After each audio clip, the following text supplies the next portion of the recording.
But of course, the main business this evening is to introduce Kristin Bornholdt Collins. I'm really happy to say I've known Kristin for some years. We were overlapping undergraduates at St Andrews. Kristin was president of the Student Archaeological Society.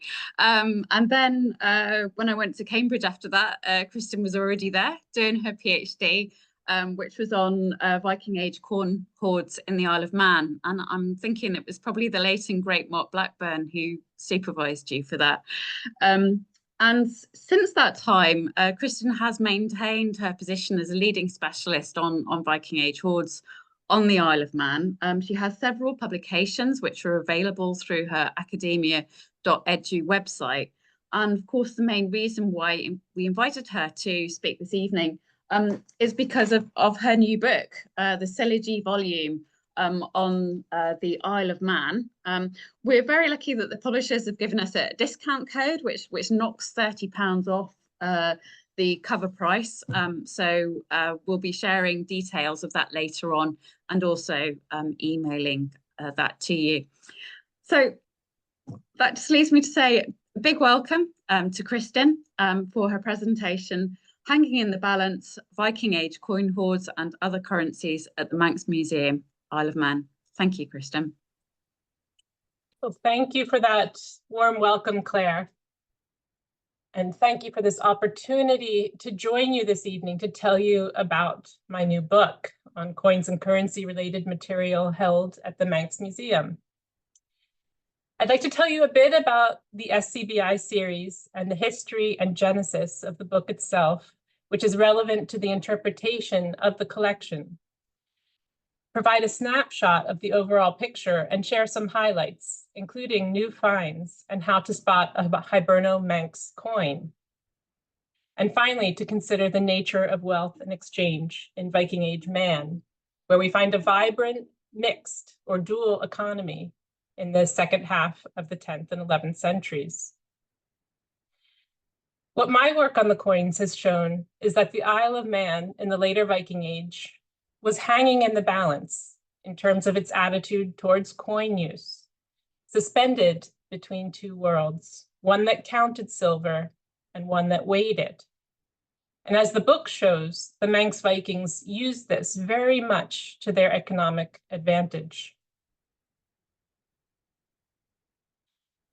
The object of the British Academy's Siligy of Coins of the British Isles series, launched in the 1950s by Christopher Blunt and Sir Frank Stenton, is to publish detailed, fully illustrated catalogs of coins of the British Isles currently held in British and foreign collections. The Manx volume is number 73 in this series. Professor Rory Naismith is the current general editor, and I wish to acknowledge from the outset that volume 73 owes much to his guiding light. On the ground at the Manx Museum, Alison Fox has also been essential to the project, providing access to the material and constant support. SCBI volumes vary in chronological range, but are most comprehensive where the Anglo-Saxon coinage is concerned. Integral to each volume is an introduction with the essential background to the collection and the coinages represented, details about collectors and sales, and summaries of the relevant hoards and other finds. This is followed by a systematic presentation of the material with illustrations of the coins and their individual details on facing pages. Here you find weights, secondary features, provenance and die links. The volumes are a fundamental source for the study of coin issues, mint history, designs and die cutting styles, moneys, metrology, hoards and single finds, and forms of personal and place names. Literally a trove of information with wide-ranging relevance and possibilities for all kinds of statistical analyses and other studies.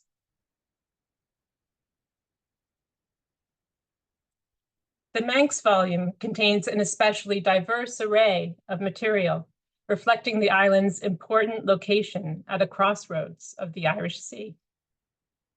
Inside, you will find details for 1,008 coins, of which 351 are English, 500 Hiberno-Scandinavian, about 120 are Manx or from the Irish Sea region, a single Anglo-Scandinavian imitation, 25 from the continent, and 6 Kufic coins. It also contains several plates of bullion and possible currency-related single finds, gold, silver, copper alloy, and lead, which I explore in the text as alternate forms of means of payment, at least some of which, demonstrably based on the many mixed hoards, overlapped with coin circulation. Thus, the coins, I found, were only part of the picture. In terms of Siligi history, including this non-numismatic dimension represents an important first. Also worth underlining is the fact that the Manx collection is extraordinarily special because it is made up entirely from local finds, fully representative of the material handled by Manx Viking traders and settlers, and therefore contributing directly to our understanding of its economic and political history.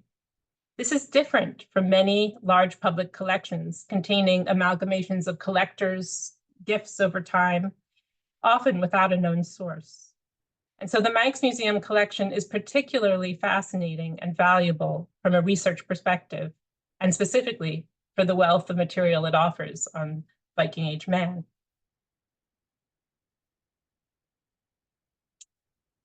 However, there is some gray area to factor in regarding some of the earlier finds and hoard identifications.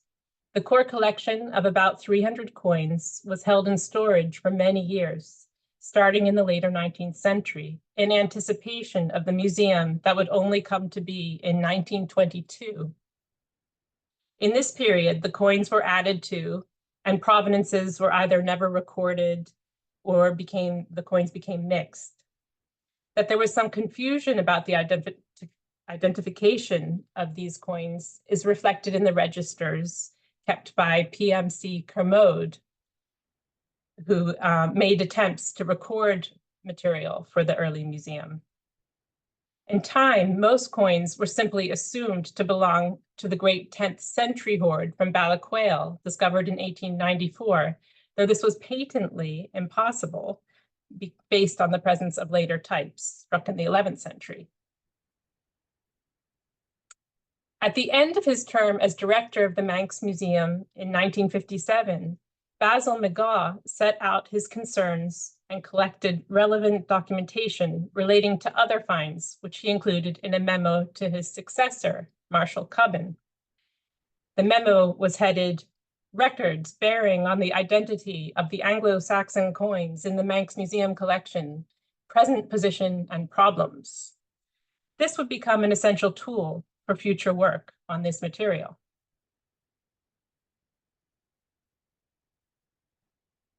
And so the quest to document and discern the many finds embedded in the collection began in earnest, when exactly 50 years ago, in the summer of 1974, at Cubbon's invitation, Michael Dolly, a former keeper of coins at the British Museum and lecturer at the Queen's University of Belfast, arrived in Man to see what he could make of the existing collection.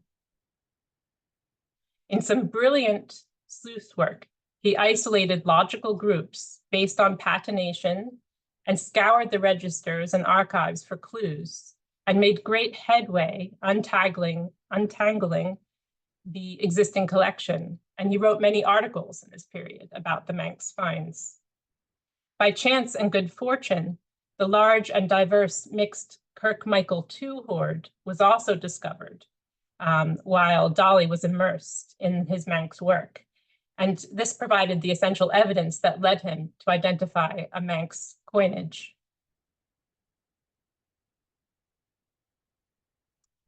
While the evidence for the Hiberno-Manx coinage has only expanded in the intervening years, Dolly's conclusion that a large number of the coins belonged to a single hoard ending with coins of Edgar would be challenged in my later work.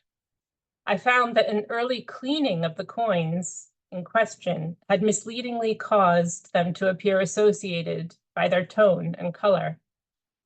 In fact, antiquarian reports of early finds and the supporting materials assembled by Basil McGaw, including 2 handwritten lists shown here on the screen, showed different compositions. And this is most apparent in their age structures when this is mapped out. You can see the compositions of each reign for the hoards, and they're clearly different. So this provided strong evidence that there were in fact several unprovenance 10th century hoards embedded in the early collection. And then physical clues in the form of breakage patterns further support this conclusion. In the mid-11th century, the mid-11th century Peel Castle hoard came to light in the year just before Dolly's death. And he was also aware of the exciting news of a small but significant 19th century Manx coin collection in Canada, tracing back to a known coin collector, F.L. Gelling, pictured here. This collection, including miniature notes about the coins in Gelling's own hand, was repatriated in 1992 and contains coins representing multiple finds from before 1855, providing an important check on reconstructed hoards identifications, as well as new material for another otherwise unrecorded hoard of Edward the Confessor coins. Unfortunately, poor health and Dolly's early death in 1983 prevented completion of his draft siligy, which was inherited by Mark Blackburn, one of Dolly's former students and keeper of coins and medals at the Fitzwilliam Museum in Cambridge. This became the foundation for my PhD on the Manx finds, supervised by Mark Blackburn with Catherine Hills, and completed in 2003. The publication of the updated Manx siligy was to be an ancillary part of the PhD, ideally to follow on publication shortly after. However, what was slated to be a nice volume of 500 or so coins suddenly doubled with the discovery of the Glenfaeba hoard, also in 2003. The find, dominated by important phase 2 pennies from Dublin, provided a wonderful opportunity to study the flowering of Citrix coinage after the 1020s, when it became less reliant on England and was what Mark described as a coinage of national identity. So, well, the siligy was just going to take a little more time. The new mixed hoard was deposited around 1030, and in addition to 25 ingots, cut and whole, and most of a heavy plaited silver arm ring and fragments of the lead container, it contained 464 coins, 326 from Dublin, 79 from England, ending with Knut's Quatrefoil coins, 42 from the Manx Mint, and 1 Scandinavian imitation, as well as 11 rare Quatrefoil type from a non-English mint based somewhere in the Irish Sea, perhaps the Wirral, or perhaps even Man.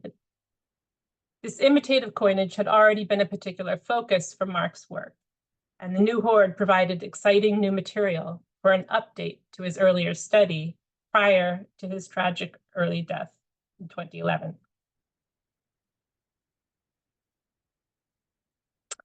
And then during the pandemic, as work on the long-awaited siligy was finally nearing a conclusion, yet another 11th century mixed hoard was discovered, this time in the north of the island. This hoard contained 87 coins, 8 English, 60 from Dublin, 13 Hiberno Manx, and 4 from the continent, and bullion, 10 cut and broken fragments of ring money, and 3 pieces of a narrow band, or 4 pieces of a narrow band arm ring with stamped decoration. There was also this interesting object, lead line weight, and several fragments of copper alloy and lead. It was simply too important not to include in the new volume. So the two new finds represent the third and fourth Viking Age coin hoards to be unearthed in Man in the last half century. Dating to around 1030 AD and just a few years after the start of a mint on Man, the mixed assemblages contain a little bit of everything: foreign coin, local coin, and bullion. Together, the hoards seem to sum up the picture so well. An 11th century Manx trader did not think in just bullion terms or coin terms, but carried multiple currencies: trusted foreign coins, coins struck on Man, and bullion, which was perhaps most convenient for larger payments. Again, we see the multiple currencies, including early examples of the local coinage and bullion, side by side. It might not seem unusual if it were the first half of the 10th century, but this is the 1030s, and coins are a familiar means of payment, just not the only means of payment.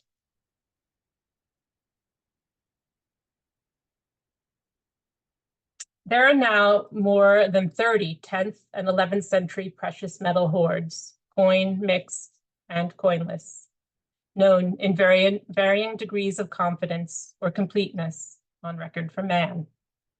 This map shows their general distribution by sheeting, land divisions in the Isle of Man. This includes a growing number of coinless hoard, including the spectacular 2020 Thistlebroach hoard, part of which is pictured right here. According to James Graham Campbell, who has also been a major contributor to the study of Manx hoards and their non-numismatic elements in particular since the 1980s, new finds of metalwork have improved our grasp of the chronological parameters for Viking participation in the bullion economy in Man, which, though more difficult to date, may now be traced back to sometime in the first half of the 10th century, but not earlier.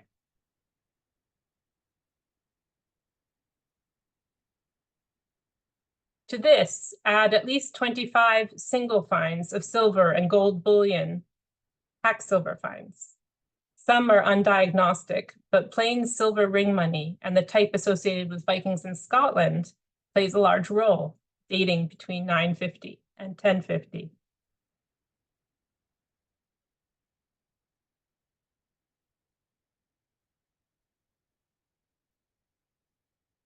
Also, 20 or so single coin finds, the majority of which were lost between 900 and 1050.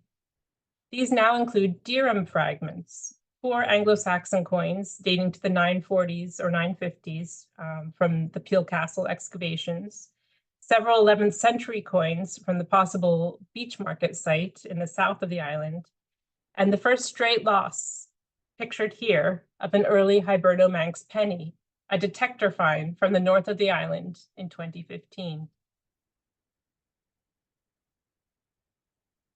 In terms of chronology, the hoards with coins, the hoards with coins only and mixed coin and bullion hoards begin around 955 and continue to the early 12th century. These must represent the heyday of commerce and economic activity for Man based on their sheer quantity, based on the sheer quantity of wealth packed into this small island, a density unlike anywhere else in Britain or Ireland from the mid-10th century onwards. The dating may be significant as the onset of hoarding coins and an economic surge, this clear economic surge in the island, coincides with the collapse of Viking rule in Europe. And it seems significant that the majority of precious metal finds fall into the post-Viking York period.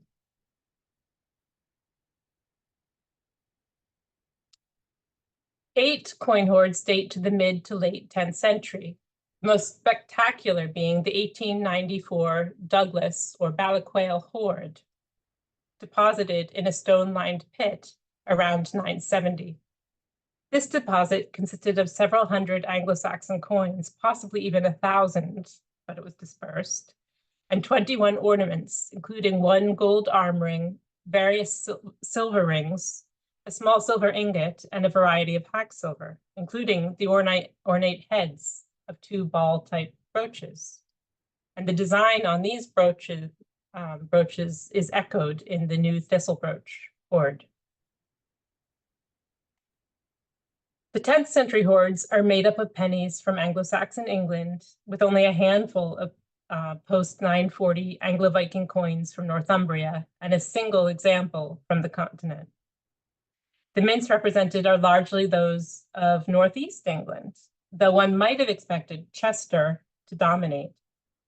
And an unusual feature of the 10th century hoards is the prevalence of cut hay pennies, a sample of which is shown here. These are very rare elsewhere.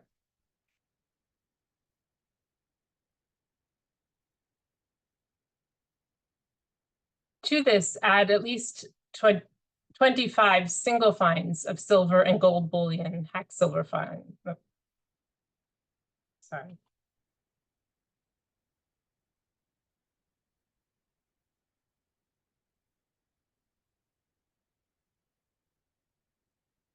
So this treatment of cutting the coins directly in half is rare in the pre-reform coinage and shows that they circulated as coin to be counted out, not weighed as bullion.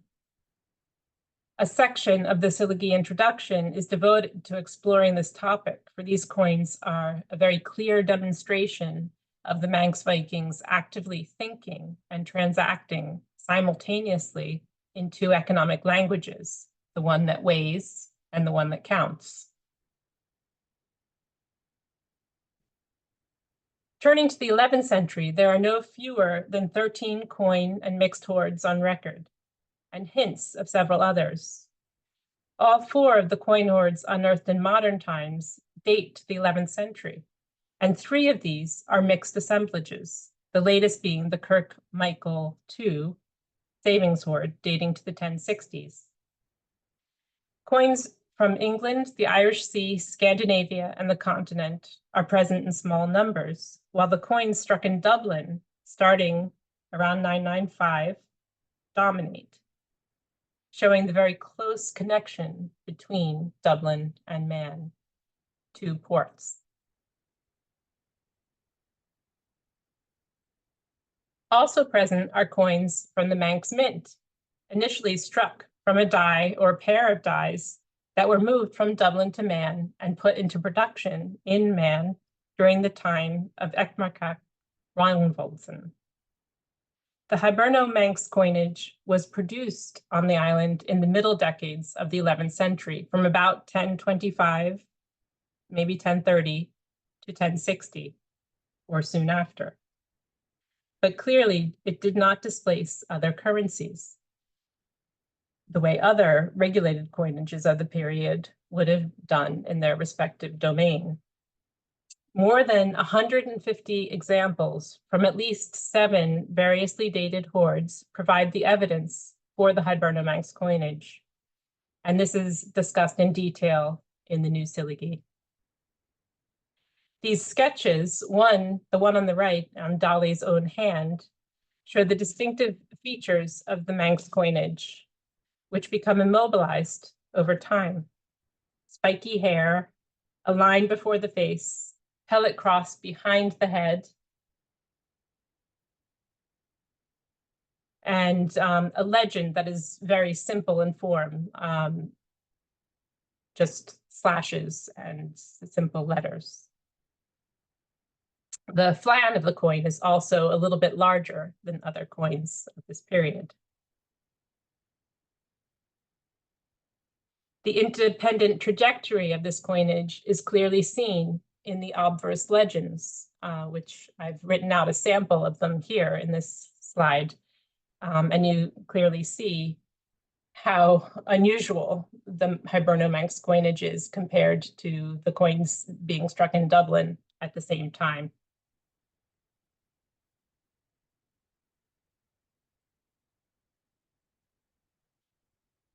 So what does one make of this clearly fluid economic situation? Bullion was practical. It could be used across borders and was convenient for storage, display, and high-value transactions. It was valued by weight and purity using marketplace tools, such as a balance and weights, and a pliers or clamp to bend the metal or a pointy knife to stab it, which provided an indication by feel of the fineness of the alloy, and could also reveal the presence of a forgery. A touchstone, which was less destructive, could also be used for testing the alloy. And as Martin Jizik has demonstrated, it's possible that some of the objects identified as whetstones were actually part of the bullion economy toolkit. Or maybe the same object served both purposes. Foreign coins might also be a form of bullion that could be cut to the desired size, but they could also circulate whole or be cut in half and counted out, a completely different approach to computing value.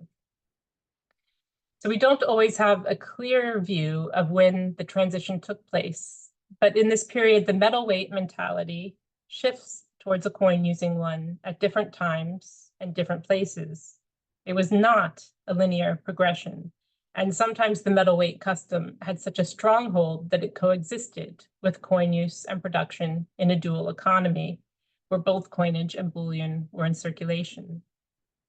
This is the case in the Dane law until the 930s or 40s, or maybe later, as recently discussed by Jane Kershaw, and in the Isle of Man. So where there was an unusually long period of intersection, which began in the later 10th century and continued at least until the second half of the 11th century, even as the local coinage was being produced.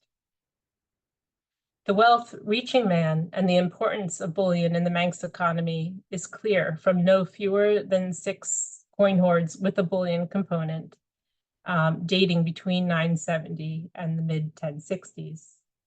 It has also become increasingly apparent with the discovery of several new coinless hoards and non-numismatic single finds, which provide even more direct evidence of active circulation. The true extent of this material is only beginning to come into focus thanks to consistent reporting of detector finds. And this possible beach market site in the south of the island has provided a concentration of finds, though they have also come up elsewhere in the island. So the finds from the plow soil at this site, known as Arbory 1, and another site nearby, also hint at the possibility that copper alloy and perhaps lead may have had a role in the Manx economy as low value or token-like means of payment. The idea of overlapping economies at a tertiary currency where copper alloy may have been ranked after gold and silver have been topics of discussion in Viking-Age archaeology, and I explore this in detail as part of an expanding interpretation for measuring wealth and value in early medieval man.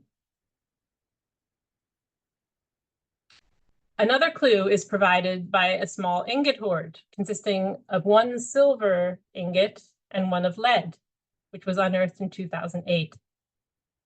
Is it just a test ingot? Or does it provide a clue that the range of metals used as bullion and/or means of payment was not restricted to silver and gold? We also have a copper alloy ingot now. So man's Viking-Age economy was characterized by a range of coexisting currencies and perhaps even denominations, comprising bullion in a variety of shapes and forms and foreign coin, which could circulate as bullion or by tale, in addition to locally produced coinage in the 11th century. While neighboring kingdoms, including Dublin, controlled circulation by limiting it to a single current coin in this period, the very opposite was true in man. New discoveries over the last 2 decades have added detail, revealing that there was a place in the economy, not just for very large transactions and savings, but also for smaller everyday transactions, while demonstrating the need to view the Manx coin finds as counterparts to bullion in a complex dual economy.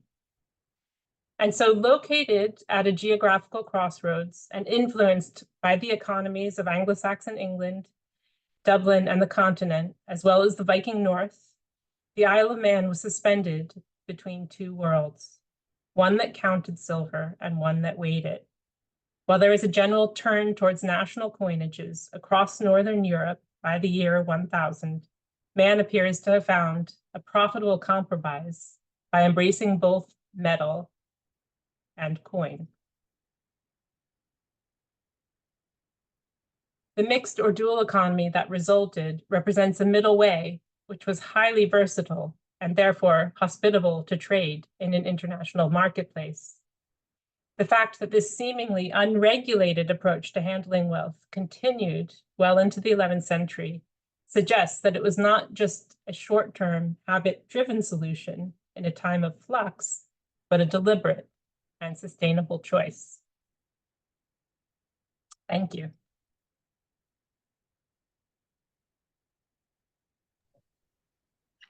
That's fantastic, Kristin. Thank you. It was a really interesting overview of the findings from the Isle of Man and a tantalizing glimpse at the matters that are further developed in your book. So thank you for that. And also thank you for taking that your last slide, because I'm not able to cut and paste the flyer into the chat, so we will email it round. But I would like the audience to, if they were thinking of buying the book, to note that they get a hefty discount with the promotion code, which is on that last slide. So we do have a bit of time for comments and questions. So I invite the audience, if they want to ask Kristin something, to put something in the chat. I'd just like to kick off with a question first. I'm kind of aware when you were completing your PhD, again, hoards are coming out the ground, and we've almost had this repeat scenario with your current volume. Do you think there's a lot more yet still to come out of the ground? Are we expecting more hoards in future years? I think that's pretty likely. Yeah. I think. I think the metal detectorists are active, and they're also very cooperative. They have a good relationship with the museum, and I think that there's the interest that we show in it is appreciated, and I think that there's actively, yeah. There's metal detectors. It's also being reported to a good extent, I think, and that's, yeah. Are the laws of metal detecting on the Isle of Man the same as they are in England? There are slight differences. Does have to go through the treasure trove, a treasure process.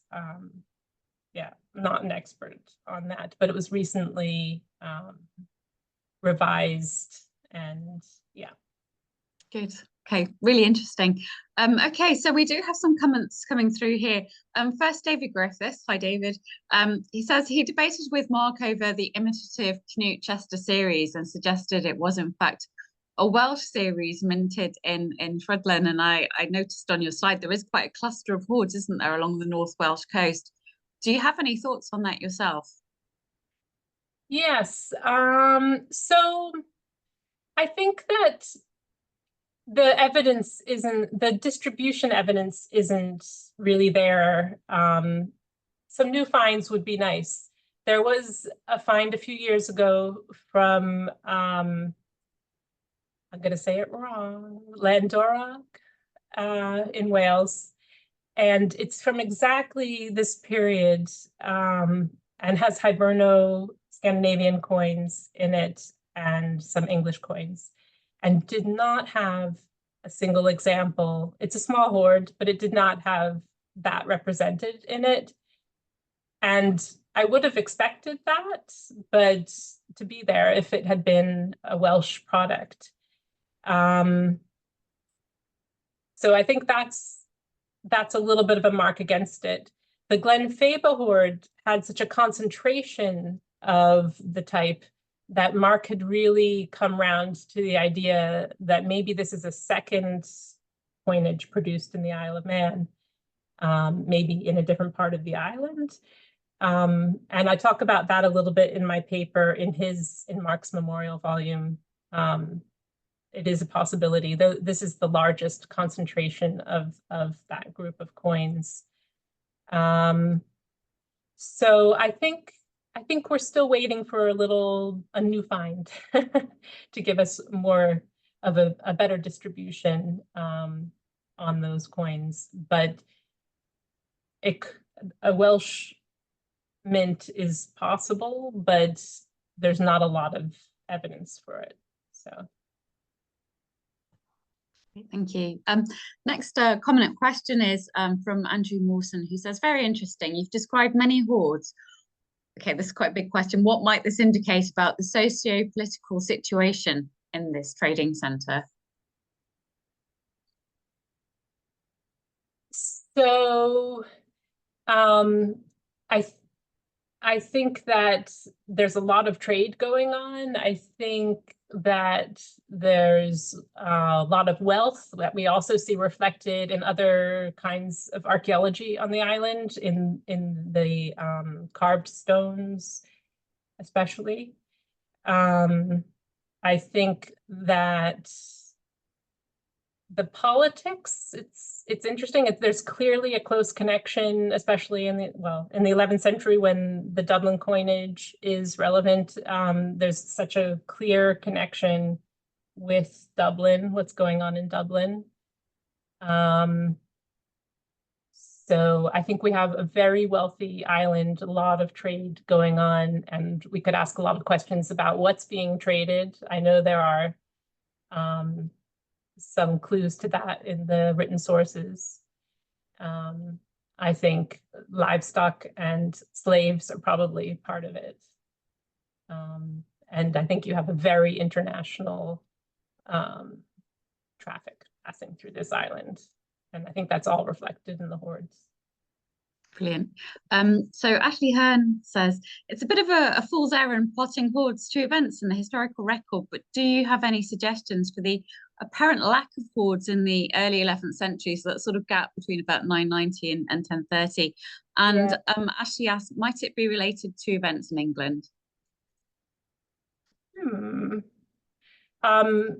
Possibly. If you look at the hordes in Ireland, you fill in some of the gaps, and Scotland.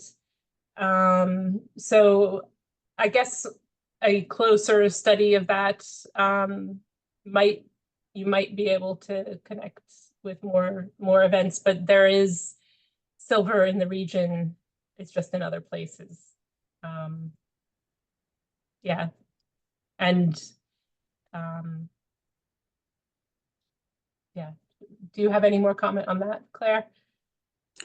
I mean, no. I mean, the thing that's actually going through my mind actually at the moment is almost building on the question before from Andrew about the socio-politics, and in a way you're talking about this diversity of currencies, and I wonder if that suggests there's quite a decentralized political organization that enabled this variety to flourish, whereas you pointed out in your lecture that in neighboring kingdoms there was more of a tighter control over the production and circulation of coinage.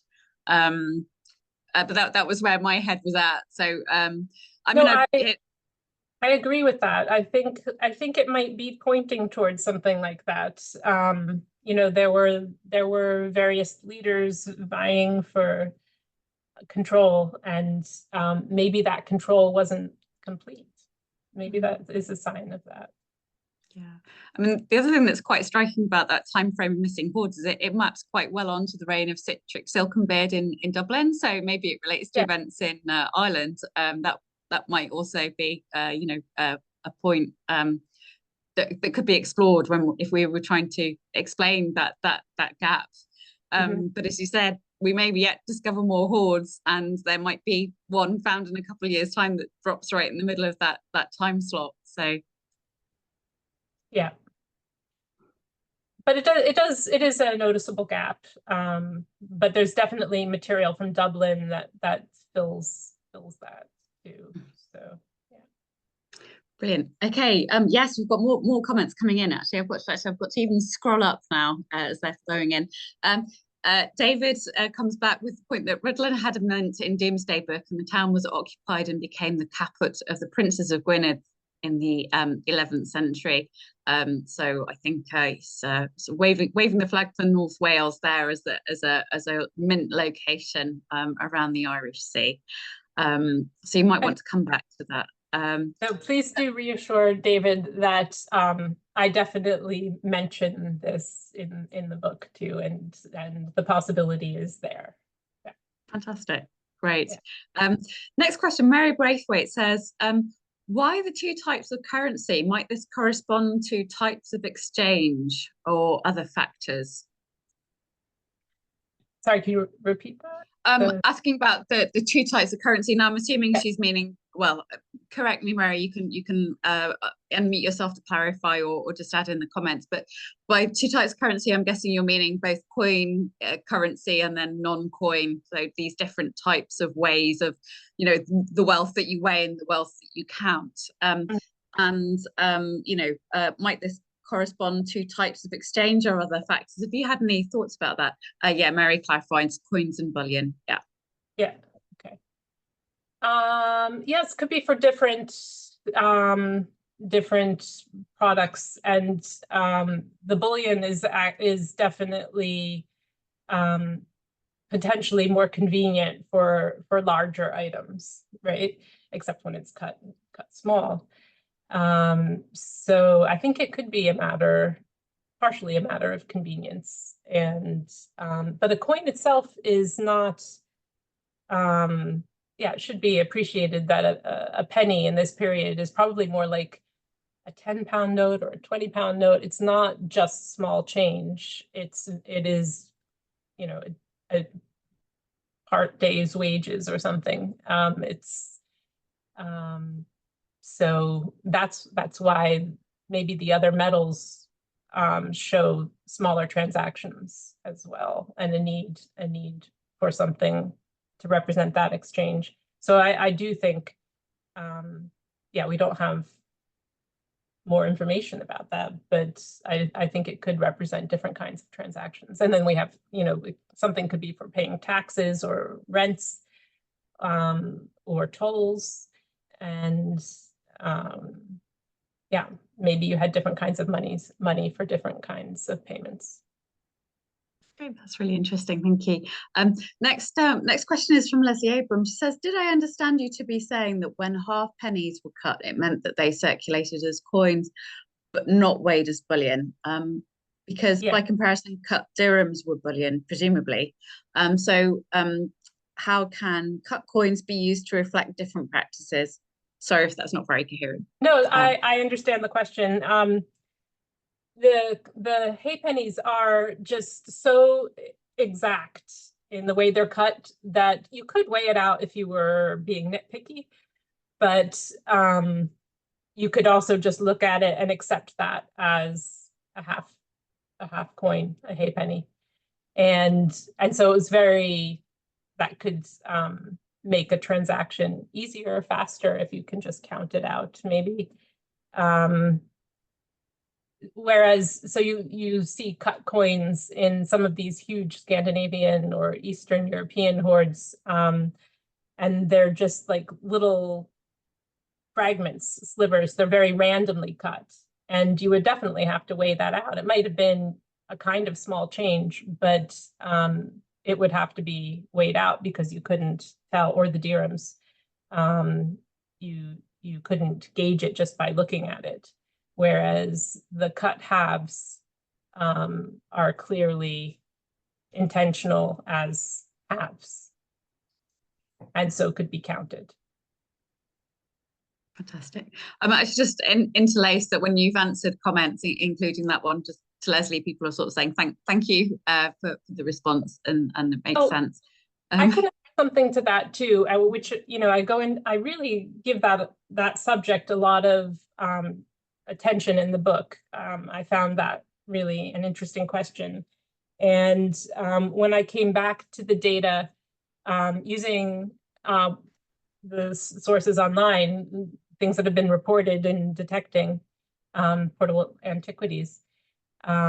There were more examples of 10th century cut coins than when I initially had done the work for the PhD. Not a lot more, but a handful more, and from Eastern England and Danelaw areas. And it does seem to be maybe what a Viking who's used to a metal weight economy, but starting to use coins or a little bit of both, might be comfortable cutting the coin. It was not the normal practice in England at the time. So it's sort of like they're pretty comfortable cutting up silver, but they're also starting to think in coin terms, and maybe that's what happens. So I thought that was just kind of interesting. It does seem to be the way a Scandinavian would handle coins at this time. It's really interesting. Yeah. Okay, so we've got a couple more questions here. Roseanne Perrin asks, you mentioned onomastic, so onomastics and currency, and can you expand a bit on that? Definitely definitely not my area, but sorry, the names on the coins, the moneyers and the mint places, and is that what? I'm not sure, because I just read out the comments. So again, Rosie might want to kind of clarify there, but yeah, in terms of places mentioned on coins, I don't know whether you'd like to elaborate on that. Place names. Mm-hmm. Yeah. So 10th century coins from England have, and also the Dublin coins, give the name of the moneyer and the mint where it was struck, and in various forms. Different engravers express differently. There were many moneyers in England, and each coin is guaranteed by a moneyer. So the coin also bears the name of the ruler on one side, but on the other, the moneyer and the mint where that moneyer worked. So that's a whole area. It's all recorded in the Silgi series, that information, and there's a lot of studies that could be done in relation to that. And that's how we know where the mints were in England. Yeah. Excellent. Right. Okay. So more questions. We're getting our full value out of you here, Kristin. So Russell O'Ree again, he says the gap in the hoard, so it's going back to that gap between the 990s and 1030, corresponds to the period between the death of Ronvaldo Guthrothrsson and the submission of his son Effachuch to Canute, with Inchigal possibly held by the Jarls of Lladre during Effachuch's minority. I wonder if there was something in that.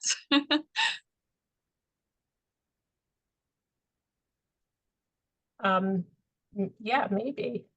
Right, well, there you go, Russell. We look forward to the article on expanding that hypothesis. So. Yeah, I would love to hear more theories, but I think we have to be careful. This is the Manx pattern, but one should also look at the whole region to think about the trends. But it's the towards the 1030s begin right when the Manx coinage begins, which is probably connected to Echmarcach. Something is picking up then. So it might not be as much of a gap as an intensification. Mm-hmm. That's really interesting. Yeah, brilliant. So Dennis comments, penny lands, halfpenny lands, and even farthing lands are thick on the west coast of Scotland. So as a standalone comment, anything you'd like to add to that, Kristin? Have you thought about the origins of those, or? So I haven't thought so much about it. I see the connection. I know yeah, this is Gareth Williams's area, I think.